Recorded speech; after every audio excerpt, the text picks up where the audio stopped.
Saludos, queridos amigos. Mi nombre es Artemio Salazar y estoy una vez más al mando de este tren.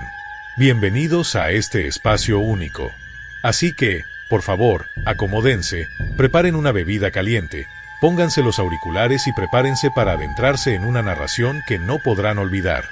Les contaré cómo, durante siglos, la vida de innumerables personas fue marcada por la brutalidad, pero también descubrirán que el destino de aquellos que pensaron haber atrapado a una bruja les reveló un giro inesperado que nunca imaginaron.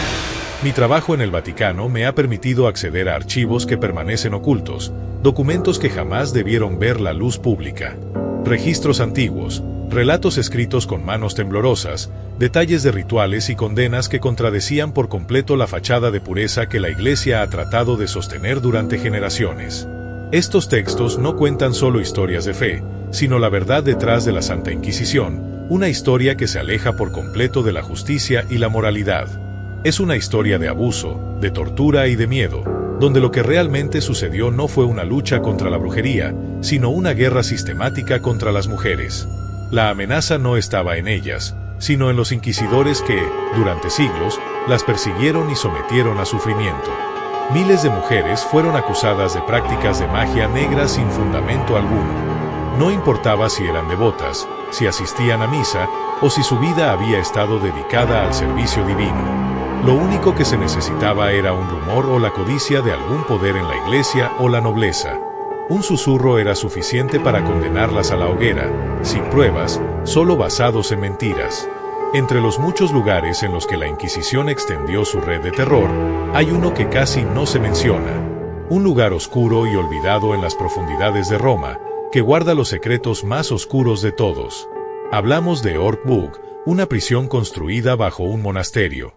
Su nombre, traducido, significa calabozo de exorcismos. En este espantoso lugar, la Iglesia llevó a cabo los actos más indescriptibles, vestidos de rituales sagrados. Allí, la misericordia de Dios nunca llegaba. Los inquisidores no purificaban a las mujeres acusadas con rezos ni con compasión, sino con tortura, con abuso y con fuego. Los documentos a los que he tenido acceso relatan cada detalle del sufrimiento. En los escritos se describe cómo se intentaba extraer el demonio de las acusadas de formas horrendas. Algunas eran desnudas y azotadas sin piedad hasta que su resistencia se quebraba.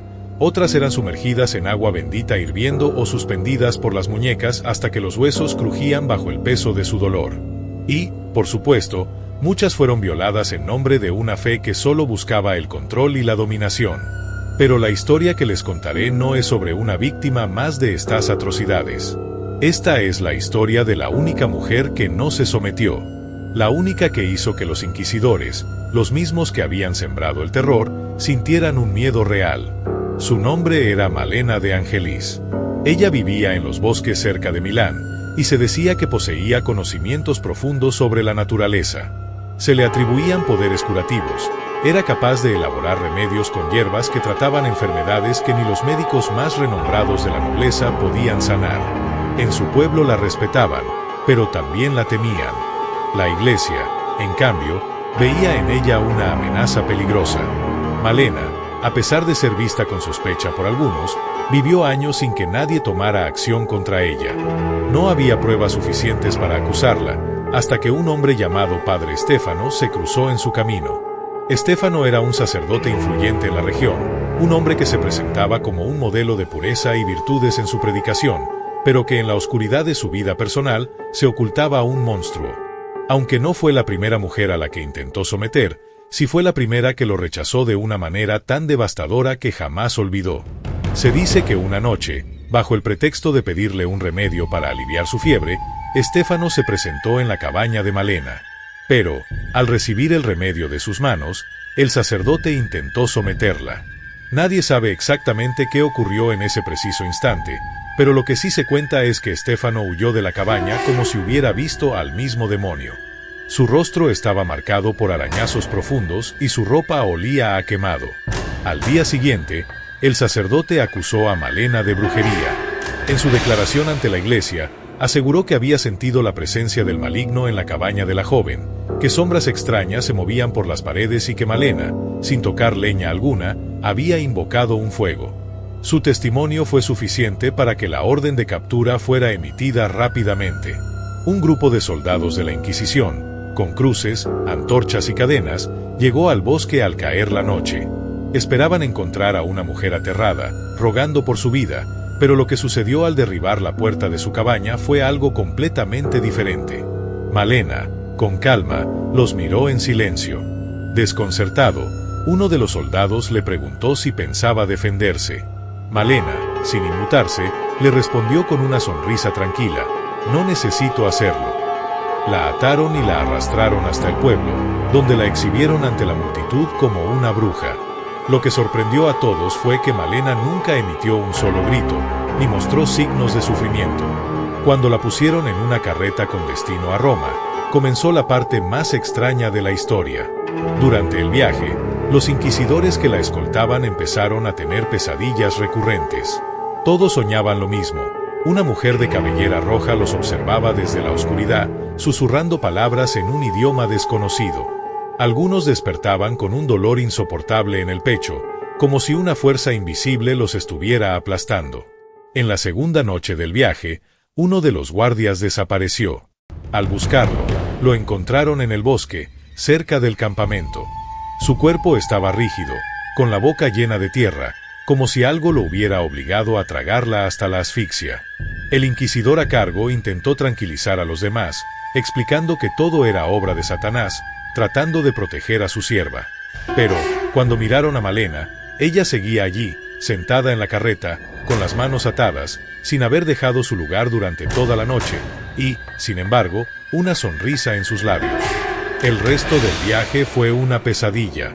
Algo, o alguien, estaba acompañándolos en ese trayecto. En la penumbra, la oscuridad parecía envolver todo, mientras un aire frío traía consigo ecos de voces que susurraban a través de la brisa. A su alrededor, se escuchaban pasos que se acercaban y se alejaban, seguidos de risas inquietantes, inexplicables, como si se burlaran de su destino.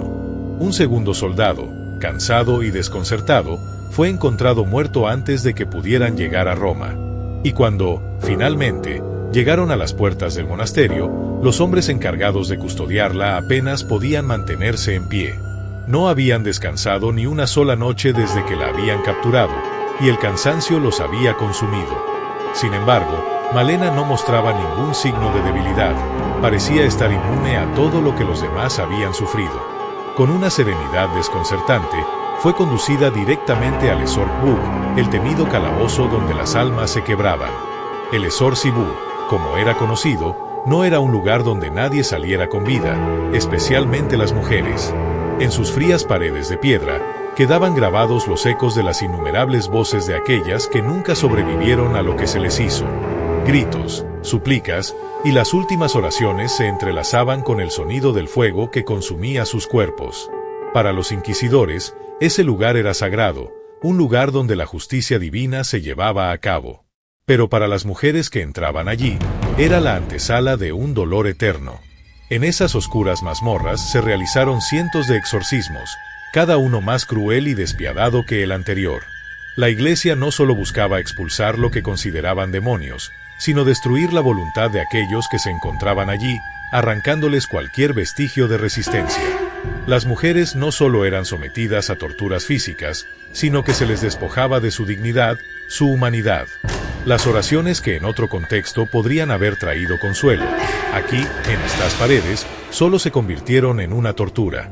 La purificación que buscaban no se lograba a través de la espiritualidad, sino a través de un proceso de sufrimiento físico. Los métodos más utilizados para esta purificación incluían una serie de dispositivos infernales. La cuna de Judas, una estructura de madera en forma de pirámide, obligaba a las mujeres a soportar su peso sobre una punta afilada que penetraba lentamente en sus cuerpos, causando un dolor indescriptible. Luego estaba la pera oral, un dispositivo de hierro que se insertaba en la boca, expandiéndose hasta romper dientes y mandíbulas, para que las herejes no pudieran gritar o morder durante los exorcismos. Pero quizás el más macabro de todos era el sarcófago de metal, lleno de púas, que abrazaba a la víctima lentamente, con una muerte que llegaba a ser tan dolorosa como interminable. A Malena la sujetaron con grilletes al suelo de piedra, sin necesidad de que opusiera resistencia. Ella no ofreció lucha alguna, Solo la observaba con unos ojos oscuros que, para todos los presentes, contenían algo indescriptible. No era miedo lo que reflejaban, ni dolor, ni angustia. Era una calma perturbadora, casi como si ella estuviera por encima de todo lo que estaba por venir. El padre Giovanni, el más imponente de los sacerdotes, fue el primero en romper el silencio. «Ha sido acusada de brujería y de pactar con Satanás», dijo con una voz autoritaria. «Si confiesas y renuncias a tu pacto, te concederemos la misericordia de una muerte rápida». Pero Malena no respondió, ni un solo gesto.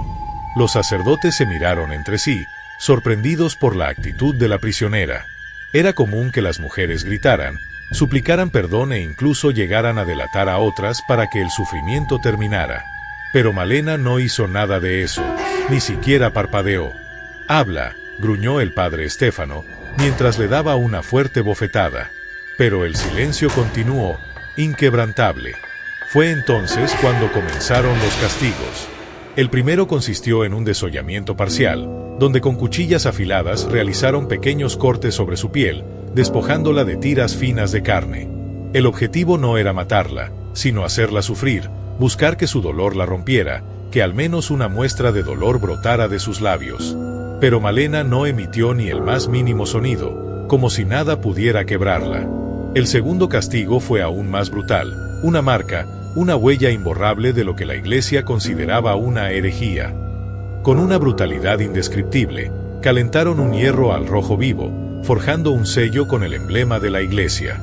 El hierro se volvió de un rojo intenso, casi cegador, y lo presionaron con fuerza contra su hombro.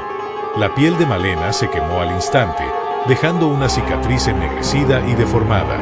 Un hedor nauseabundo llenó la celda mientras las llamas del hierro desgarraban su carne. A pesar de la tortura, Malena no emitió ni un suspiro, su rostro permanecía impasible, como si nada pudiera afectarla. El silencio que rodeaba su figura era más aterrador que cualquier grito. El siguiente castigo fue aún más inhumano. Ataron sus muñecas y tobillos a un dispositivo de madera conocido como el potro. Cuando comenzaron a girar la manivela, sus articulaciones crujieron violentamente y sus huesos estuvieron a punto de dislocarse. Era un dolor inimaginable, un sufrimiento extremo que destrozaría a cualquier otra persona en minutos. Pero Malena permaneció completamente quieta, sin una sola palabra, sin un solo grito. Su resistencia era un enigma, algo que desconcertaba incluso a sus torturadores, quienes esperaban escuchar algo, un grito, un susurro de dolor. Pero nada. El padre Salvatore, perdiendo la calma, tomó su Biblia y comenzó a recitar el exorcismo en voz alta, pronunciando con fuerza las palabras que se suponían debían liberar a Malena del supuesto mal que llevaba dentro: «Exorcisamus amnis inmundus spiritus amnis satanica potestas». Sin embargo, en el momento en que terminó la primera línea, un ardor insoportable se apoderó de su boca. Intentó continuar, pero algo extraño sucedió. Su lengua comenzó a pudrirse de inmediato. Un dolor indescriptible invadió su ser mientras su lengua se volvía negra, cubierta de llagas y burbujas de pus. En un instante, su lengua se desprendió de su garganta y cayó al suelo con un sonido húmedo y repulsivo. Los demás presentes observaron horrorizados mientras Salvatore intentaba gritar, pero solo logró un gorgoteo ahogado antes de desplomarse, convulsionando en el suelo. El padre Giovanni, aterrorizado por lo que acababa de presenciar, alzó un crucifijo hacia Malena, con la esperanza de expulsar al demonio de su cuerpo. «Demonio inmundo, arderás bajo la luz del Señor», gritó con desesperación. Pero al tocar la cruz la piel de Malena, algo terrible sucedió. Su mano, que había tocado el metal sagrado, comenzó a oscurecerse. Primero fueron sus uñas, que se volvieron negras como cenizas. Luego la piel se arrugó, se llenó de grietas, y los dedos de Giovanni comenzaron a torcerse, carbonizándose en segundos. El olor a carne quemada llenó el calabozo, un olor insoportable que hizo que Giovanni soltara el crucifijo, pero ya era demasiado tarde. Su mano había mutado en una masa negra y retorcida, irreconocible. Fue en ese momento cuando Malena, por primera vez, rompió el silencio. Con voz baja pero cargada de veneno, susurró: «Ahora comienza el juicio de los falsos hombres de Dios». Las palabras resonaron en la celda como un eco tenebroso. Los inquisidores sintieron un escalofrío recorrerles la espina dorsal, un escalofrío profundo y casi sobrenatural. Algo invisible pero pesado se apoderó del aire, que se volvió denso y difícil de respirar, como si la oscuridad misma estuviera acechando sobre ellos, observando cada uno de sus movimientos. Los hombres, paralizados por el miedo, intentaron huir, pero la puerta del Sorkbuk se cerró de golpe, haciendo sonar el metal oxidado con un chirrido ensordecedor. El destino de todos había quedado sellado. Las luces de las antorchas parpadearon con fuerza, como si una mano invisible las agitara. La atmósfera se tornó aún más macabra, el aire lleno de una energía oscura e inquietante. Las sombras proyectadas en las paredes parecían moverse solas, creando figuras inquietantes que daban la sensación de estar siendo observados por algo mucho más grande y aterrador. En el interior del Esor-Zibu, el hedor a carne quemada seguía impregnando el aire, mezclándose con el óxido de la sangre seca que se había esparcido por el suelo de piedra.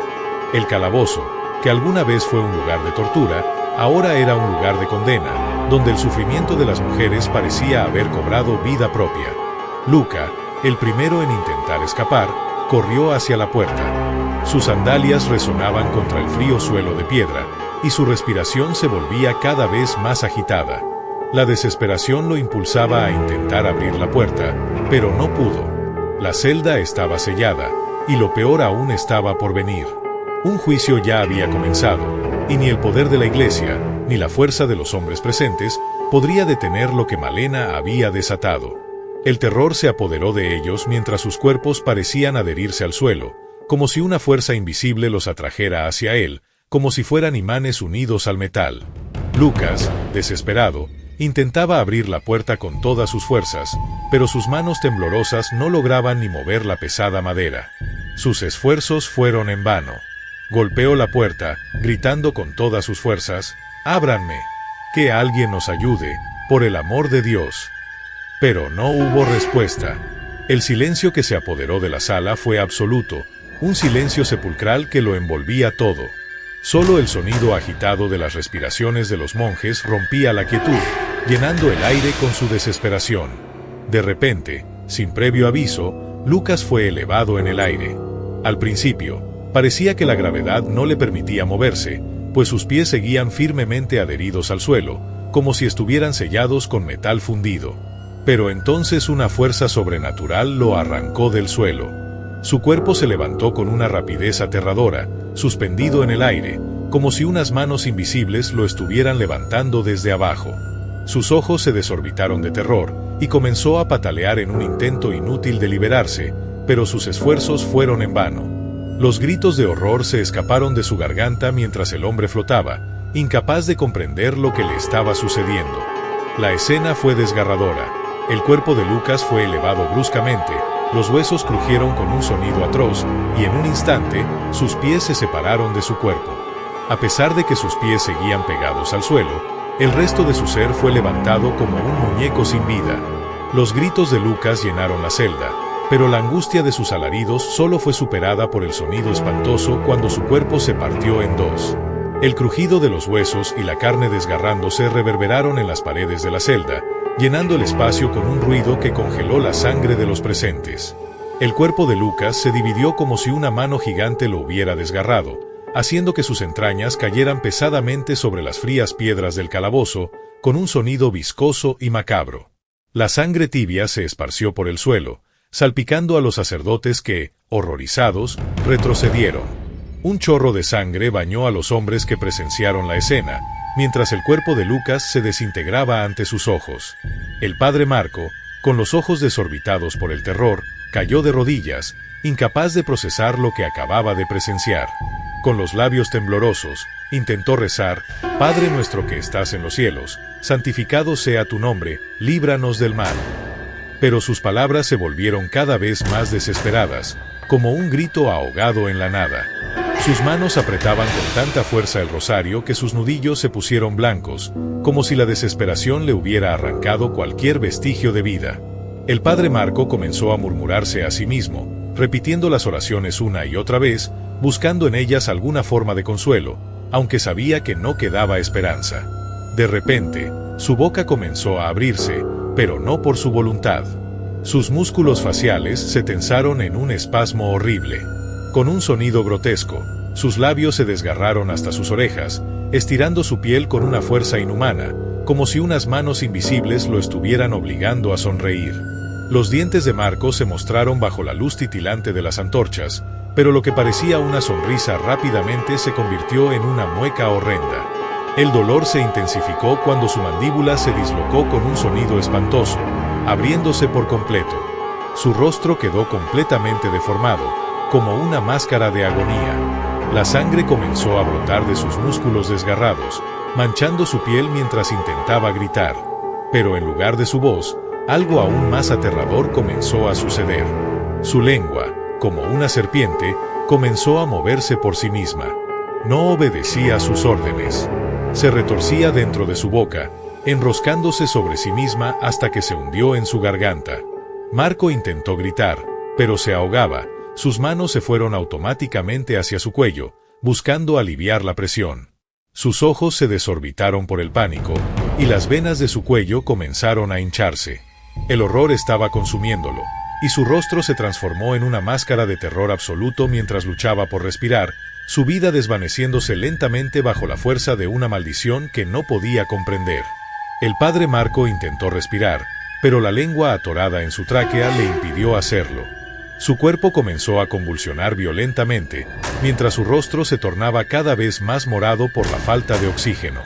Finalmente, su cuerpo se desplomó al suelo, inerte, sin vida. El Ezor se había convertido en un verdadero matadero, un lugar donde la muerte parecía haberse desatado como una fuerza imparable. Los demás monjes, aterrados, gritaban y tropezaban unos con otros en su desesperación por huir. Algunos, con los ojos desorbitados por el pánico, se lanzaron contra las paredes, golpeando sus cabezas contra las frías piedras, como si prefirieran matarse a sí mismos antes que enfrentar el horror invisible que los estaba cazando, el mal que los había perseguido todo el tiempo sin que pudieran verlo venir. Malena permanecía completamente inmóvil, en el centro de la celda, observando a los hombres que habían perpetrado tantas atrocidades. Falsos hombres de Dios, hipócritas, asesinos, abusadores. Sus palabras salieron en un susurro bajo, pero su voz no contenía odio ni ira. Era solo una sentencia inevitable, una condena que caía sobre ellos con la fuerza de la justicia más oscura. Uno a uno, los inquisidores comenzaron a caer. Un monje se desplomó al suelo, retorciéndose de dolor. Sus huesos se rompían desde dentro, y el sonido de su cuerpo cediendo era espantoso. En cuestión de segundos, quedó reducido a una masa informe de carne y huesos, como si su cuerpo hubiera sido consumido desde adentro. Otro monje comenzó a reír descontroladamente, sus carcajadas se volvieron cada vez más histéricas, casi demoníacas, hasta que su garganta se desgarró y un torrente de sangre brotó de su boca, burbujeando hasta caer sobre su pecho. El escriba Francesco Vitelli, temblando de miedo, se acurrucó en una esquina, abrazando sus rodillas con fuerza. Cerró los ojos, con la esperanza desesperada de que si no veía lo que estaba ocurriendo, entonces nada podría verlo a él. Las voces, los gritos, todo desapareció. El aire seguía impregnado con el olor a sangre, sudor y muerte, pero los sonidos cesaron, como si todo se hubiera detenido de golpe.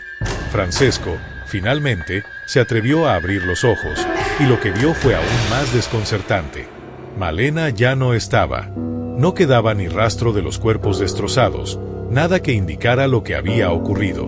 Solo quedaba él, con la sensación de vacío que lo rodeaba por completo. El espacio era lo único que quedaba, y el silencio se apoderó de la celda. La puerta del Ezor Buk, una puerta que siempre había sido el umbral hacia la condena, estaba cerrada, pero una densa neblina cubría ahora todo el monasterio, como si el mismo aire estuviera impregnado de un mal antiguo. Los monjes que no participaron directamente en el exorcismo, aún somnolientos y confiados en que su fe los protegería, descendieron hacia las profundidades del Ezor Buk, esperando encontrar el cuerpo destrozado de Malena. Según ellos, encontrarían la piel desgarrada, los huesos calcinados y las evidentes huellas de la condena sobre una mujer que consideraban como la sierva del demonio. Era lo que siempre ocurría.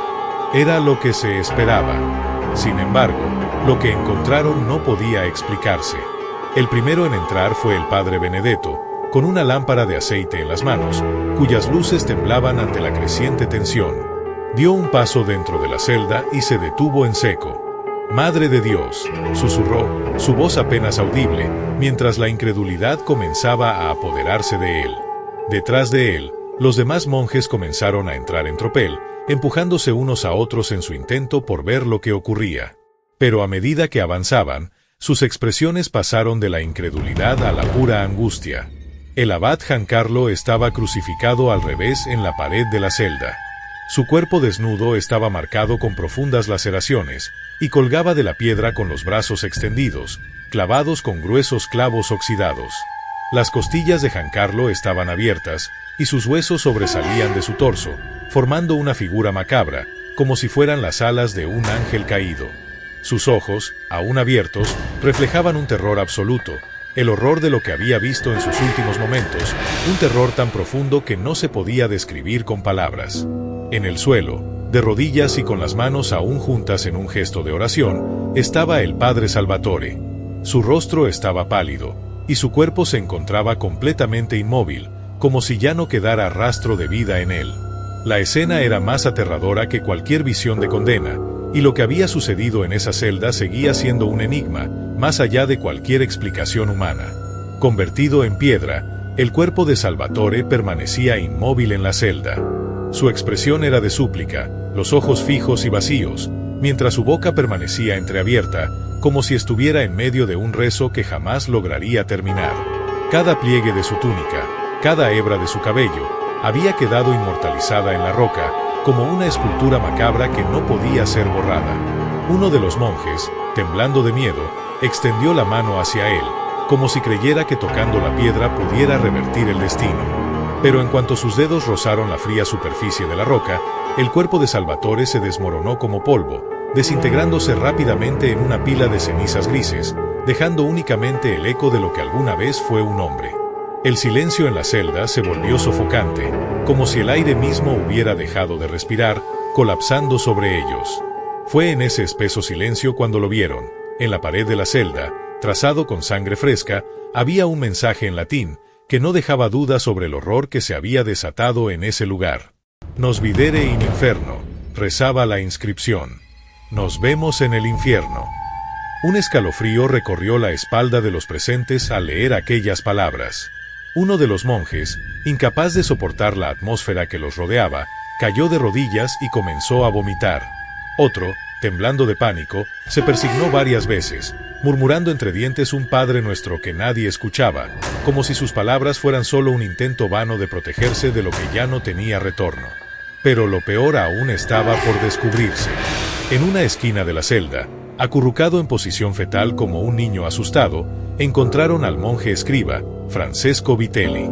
Su cabello, que antes era oscuro, se había vuelto completamente blanco, y sus ojos vacíos no parpadeaban, mirando al infinito con una expresión vacía y desolada. Sus labios se movían de manera frenética, pero no emitían sonido alguno. «Vitelli», susurró el padre Benedetto, inclinándose hacia él, su voz apenas audible.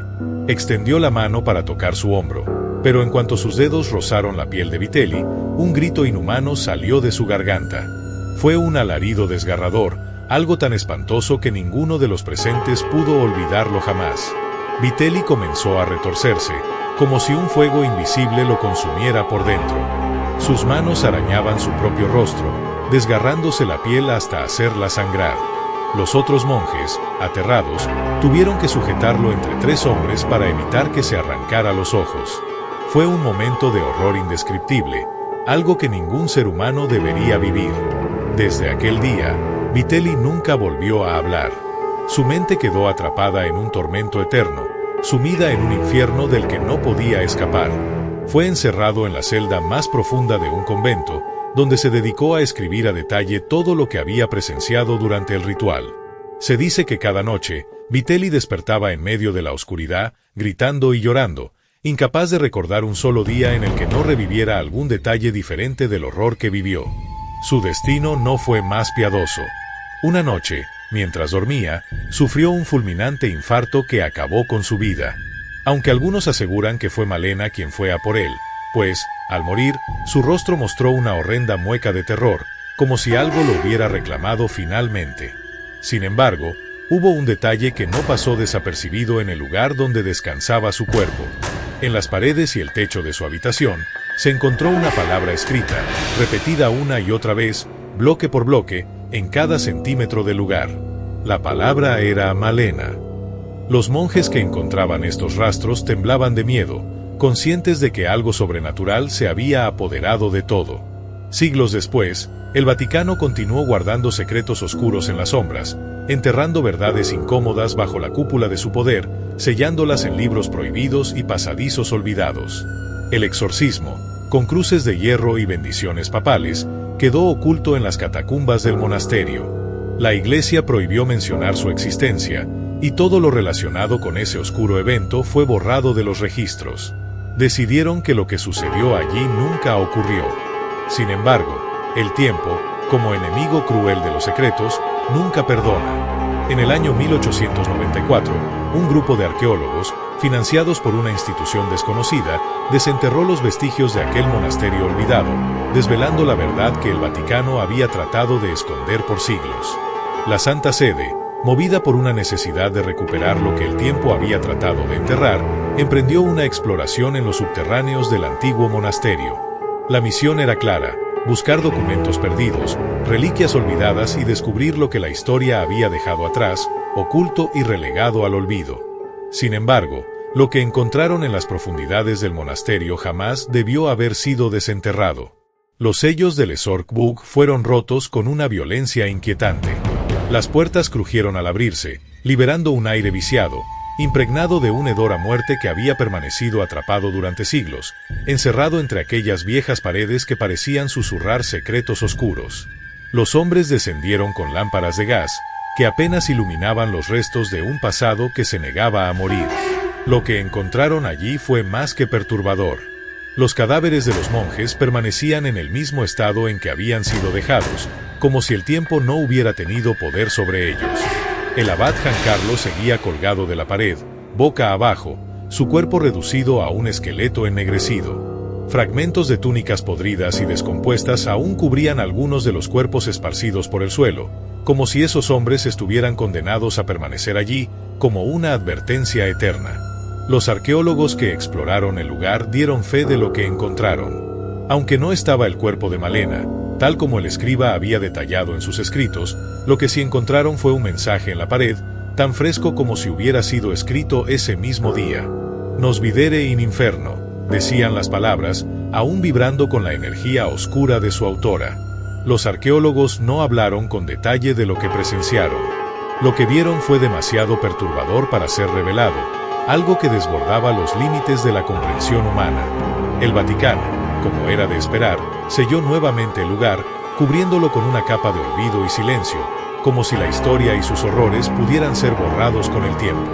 Sin embargo, había algo que no pudieron encerrar, algo que escapó a su control. Desde aquella excavación, las noches en los pasillos más antiguos del Vaticano nunca volvieron a ser tranquilas. Los guardias comenzaron a escuchar susurros en italiano, murmullos que se filtraban entre las columnas sin un origen claro, pronunciando nombres que nadie conocía, como si fueran invocaciones de un tiempo mucho más oscuro. A veces, una sombra se deslizaba por los pasadizos, moviéndose con agilidad, una silueta esbelta con cabellos rojos que apenas era visible por el rabillo del ojo. A veces, una risa suave resonaba en los corredores vacíos, una risa que helaba la sangre de quienes la escuchaban, un sonido inconfundible que nunca dejaba de inquietar. La Santa Iglesia había quemado a miles de inocentes a lo largo de su historia, pero la única bruja real, aquella que desafió su poder y su autoridad, aún seguía allí, entre las sombras, esperando su momento. El eco de su presencia, su risa y sus susurros, se filtraban a través de los muros, como una maldición interminable que no podía ser erradicada. Y mientras el Vaticano intentaba ocultar los secretos oscuros de su pasado, la realidad era clara: algo había sido liberado, y ya no podía ser detenido.